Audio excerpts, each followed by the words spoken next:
Now, many Jubilee Gardens residents heeded the evacuation order last evening, returning this morning to ensure that their properties were safe. Tonight, Janaea Noel Ferguson tells us that several of them voiced their concern over what has been called a long time coming problem.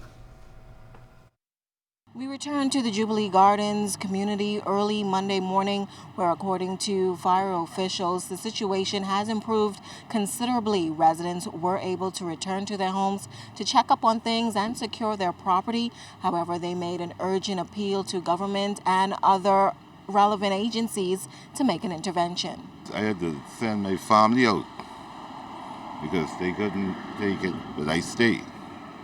You stayed last night? Yes, I stayed. Why did you decide to stay? I stayed because fire, I used to this type of stuff for the time I been here, but just the way it has been, smoke all through the house. You close your window down, but the smoke still get in, you know? And I feel like they should move that dump from there because it's not healthy. Man, ambulance carry little children, old people and thing out of this area. You know, it's not healthy for us, man. Police and Defense Force officials in the area from early Monday morning, meeting first and then traveling on to the various homes. ZNS News traveled through Jubilee Gardens on a fire truck as the thick smoke continued to blanket the area. The winds persisted. For resident Georgie, like many others, he refused to move despite an evacuation order from police issued late Sunday evening. My house burning down, let me be in that. You see what I'm saying? Let me be there. I won't go there. If anything, I get down with that. I have investment in that. I know we have no investment in it. I have a lot of investment in that. So my investment comes first. Fire ain't just started yesterday. This fire started about at least 3 weeks ago. And we keep on calling them, and we had no way to the matter. If it wasn't for my neighbor, Mr. James Raman, my home would have been lost. All right, sir? We need urgent help in the backyard. Now, Ramming reported that the flames came close to his back door, like many others, and destroyed trees in his backyard. One yard, there were many derelict vehicles, was also presented a challenge. Now, for other families, however, leaving Jubilee Gardens last night was a must. Tried to host on my house. I was hosting on the roof and whatever. And there this big ball of flame came forward. We had to run forward.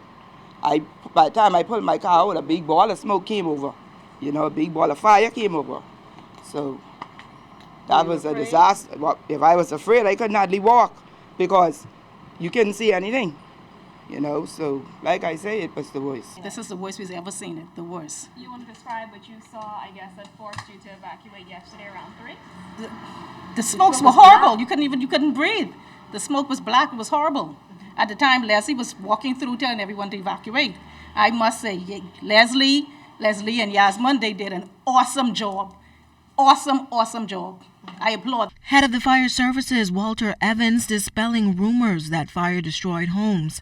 The superintendent noted, however, that some were damaged and that only included the peeling of paint from exterior walls. He added that even though the fire is more contained as the smoke has cleared up somewhat, residents may not feel any relief anytime soon. Definitely, this is not a one-day operation. And if people believe that this fire is going to be extinguished in one day, no.